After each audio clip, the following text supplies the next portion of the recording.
Although Step Up on 5th is not currently fitted with any active solar or PV panels, the building is designed to accommodate them at any time in the future.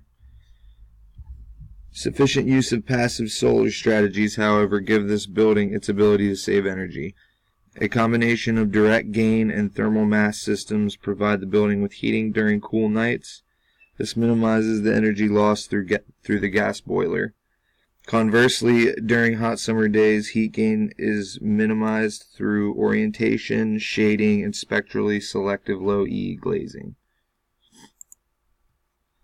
Extensive analysis was conducted on-site for proper orientation in order to maximize the use of passive solar strategies.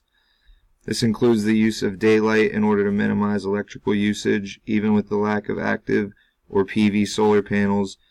Step Up on 5th is 50% more efficient than buildings constructed with more conventional methods and exceeds the extensive state-mandated Title 24 energy measures by 26%.